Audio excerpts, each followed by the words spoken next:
여러분은 히키코모리가 뭔지 잘 아실 겁니다. 우리가 인생을 살아가다 보면 때론 방구석 여포가 되기도 해요. 그래서 한 번 이상은 두문불출에 시간을 갖습니다. 하지만 누군가는 문 밖을 나오는 법을 잃어버린 채 자신만의 세계에 갇혀버리기도 하죠.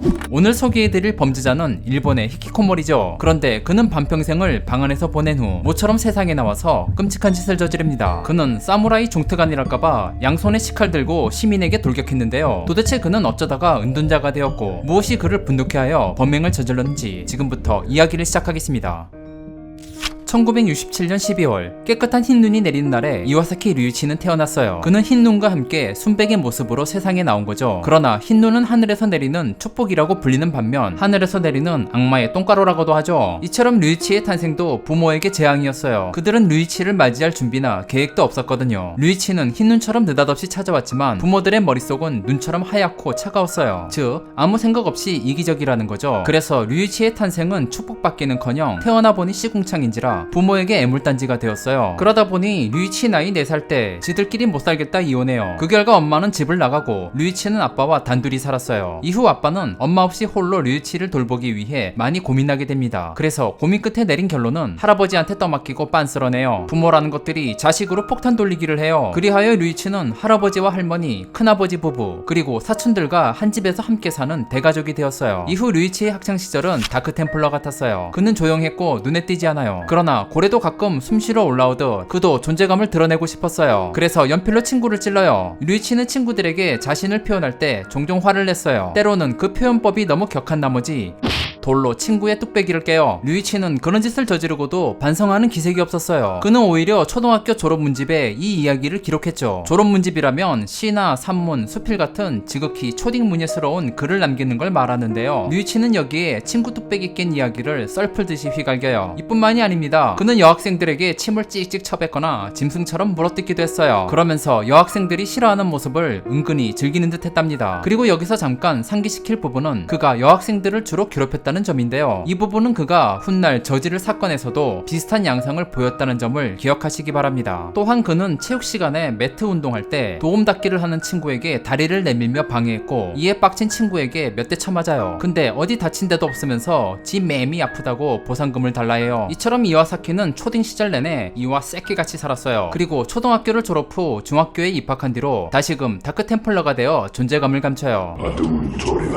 류이치의 행적은 중학교 이후로 찾아볼 수 없을 정도예요. 실제로 언론에 공개된 그의 얼굴은 중학교 이후의 사진이 전혀 없어요. 그래서 그도 그 점이 아쉬웠을까요? 그는 중학교 3학년 때 잠시 존재감을 드러내기로 합니다. 그런 다음 건물에서 뛰어내리겠다고 협박해요. 그는 중학교 마지막에 숨겨온 객기를 부렸고 이에 선생님께 걸려서 개박살나게 혼났어요. 그렇게 중학교 시절의 기록은 이것으로 끝나요. 그리고 시간이 흐른 뒤 직업훈련학교로 진학하여 기술을 배우기로 했어요. 류이치는 이 시절에 큰 스트레스 없는 삶을 살아요. 학창시절 때 친구 관계로 어려움을 겪었지만 졸업 후 친구 따윈 필요 없었어요. 그는 직업훈련 학교를 졸업한 뒤 공장에서 단순 노동을 했고 야간에는 지역 상점에 경비원을 하기도 했어요. 하지만 여러 해가 지나며 류이치의 대가족은 변화를 맞이해요. 사촌들이 각자 도생을 위해 이사를 가고 북적대던 집안은 고요해졌어요. 그러던 중 1990년에 할아버지와 할머니께서 돌아가셨고 류이치는 큰아버지 부부와 셋만 남게 되었어요. 그는 점점 많은 시간을 혼자 보내는 게 익숙해졌어요. 그러다 보니 마음도 점점 어두워져 갔고 귀차니즘을 동반한 마음의 감기가 찾아와요. 그러다 결국 직장도 잃고 짧은 사회생활이 끝나면서 나이는 어느덧 40대가 되었어요. 이상 여기까지가 그의 사회생활에 관한 내용입니다. 내용이 너무 짧은 것 같지만 그의 사회생활은 거의 알려지지 않았어요. 특히 20, 30대는 거의 방구석에서 순삭한지라 그에 대한 역사를 찾을 수 없을 만큼 베일에 쌓였죠. 그가 집에 짱 박히는 동안 큰아버지 부부는 그를 돌보려고 최선을 다했어요. 그를 위해 항상 식사 준비와 빨래, 청소는 기본이고 필요한 청구서를 지불하며 집사처럼 살았어요. 그들은 류이치가 마음의 문을 열고 집 밖으로 나갈 수 있다고 믿으며 최선을 다했죠. 그리고 류이치도 이에 대한 최선을 다합니다. 방구석에 짱 박히려 최선을 다해요. 그는 이기적인 인간입니다. 결국 큰아버지 부부도 류이치가 인간구실하기를 포기했지만 차마 조카라서 손절치지는 못했어요. 류이치는 방에서 눈 뜬 순간부터 잠들 때까지 야무지게 게임과 만화에 빠져 살아요. 그는 사회의 구성원이 되는 모든 노력을 포기했어요. 그리고 그로 인한 모든 똥은 큰아버지 부부가 치워야 했죠.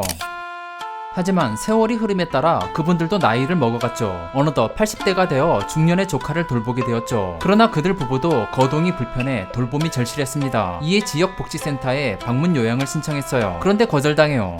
왜냐면 류이치가 집안에 은둔하고 있어서 방문 요양사와 문제를 일으킬까 염려되기 때문이죠. 이에 센터 측은 요양사가 방문해도 괜찮은지 류이치의 입장을 들어야 했습니다. 그런데 큰아버지 부부도 류이치와 한 집에 살면서 대화가 중단된 지 오래되었어요. 그래서 쪽지를 통해서 류이치와 어렵게 대화를 시도해요. 그리고 잠시 후 류이치의 답장이 도착했습니다. 그런데 그는 질문에 대한 답변이 아니라 자기가 큰아버지 부부를 알아서 잘 돌보고 있고 히키코모리가 아니라는 말로 답장을 대신합니다. 센터는 그의 생뚱맞은 답변을 보자 사태의 심각성을 알고 추가적으로 개입하려고 했어요. 그런데 이때 친척들이 더 이상 집안에 분란을 일으키기 싫다며 개입을 거부했다고 해요. 만약 이때 센터에서 개입했다면 미래의 재앙을 막았을 겁니다. 그래서 이 부분 때문에 친척들은 훗날 일본 열도에 쌍욕을 처먹습니다.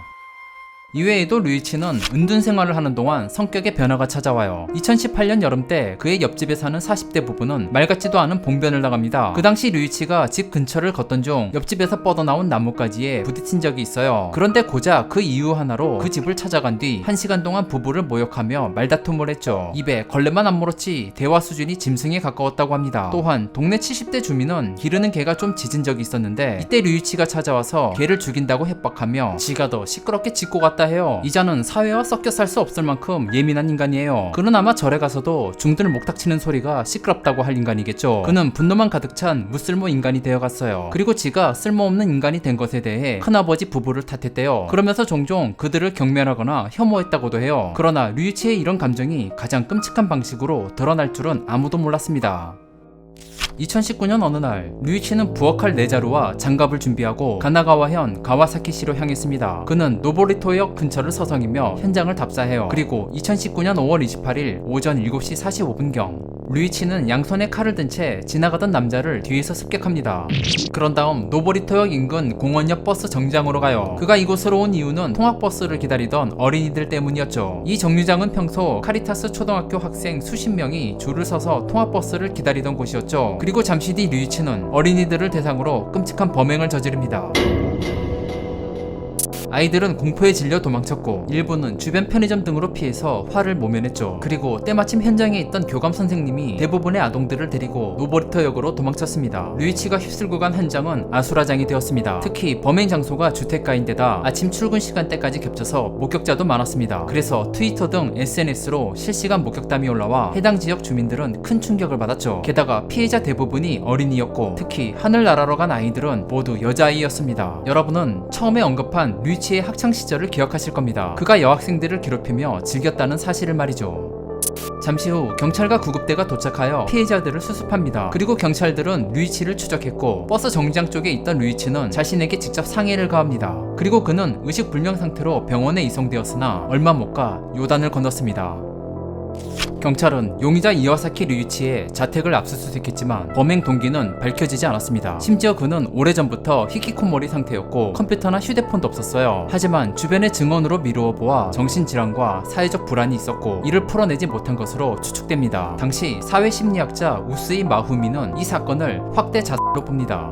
즉 인생의 끝에 사람들을 죽이고 자살하여 자신의 분노를 알리고 싶었다는 것이죠. 또한 사건 발생 이후 각 언론은 범행 수법과 과정들을 구체적으로 보도하면서 모방 범죄가 우려되었어요. 실제로 인터넷에 살인 예고 글이 올라오기도 해서 경찰은 모방 범죄 가능성을 염두에 두고 수사하기도 했어요. 그런데 민간단체 소장 키오나가 나호라는 사람이 방송에 출연하여 개소리한 게 화제였는데요. 그가 범죄 대책이라며 한다는 소리가 아동들이 란도세를 메고 도망치는 연습을 해야 한다는 거였죠. 그런데 여기에 한술 더 떴어요. 그는 어린이들이 안전보행 예절을 배울 수 있는 좋은 기회라고 뇌절까지 하여 학부모들의 쌍욕 십자포화를 쳐맞았어요. 이 밖에 섬나라 종특답게 SNS로 범인이 제일 한국인이라는 루머를 퍼뜨리며 과거 조선인이 우물에 독을 탔다 같은 클리셰를 꺼냈어요. 그러나 일본인으로 밝혀지며 아가리를 싸물게 되었죠. 하지만 이런 루머에 동조하는 의견이 많았다는 사실도 문제입니다. 류이치는 이기적이고 비열한 인간입니다. 그는 무방비 상태의 어린이들을 노렸고 특히 여자아이들만 노골적으로 골라서 희생시켰습니다. 그의 잔혹한 범죄는 일본 사회에 공분을 불러일으켰지만 아비규환 속에서도 몇몇 어린이들이 친구를 구하고 도움을 요청하는 모습이 목격되었습니다. 그 아이들의 용기 있는 행동은 인근 클리닉의 의사와 간호사들을 현장에 오도록 이끌었습니다. 그래서 병원 내에 있는 의료 장비로 한 생명이라도 더 구할 수 있었어요. 하지만 제대로 피워보지도 못하고 떠난 10여 명의 아이들이 있습니다. 그 아이들이 편히 영면할 수 있기를 바란다는 말씀을 끝으로 오늘 우사미의 기록일지는 여기서 마치겠습니다.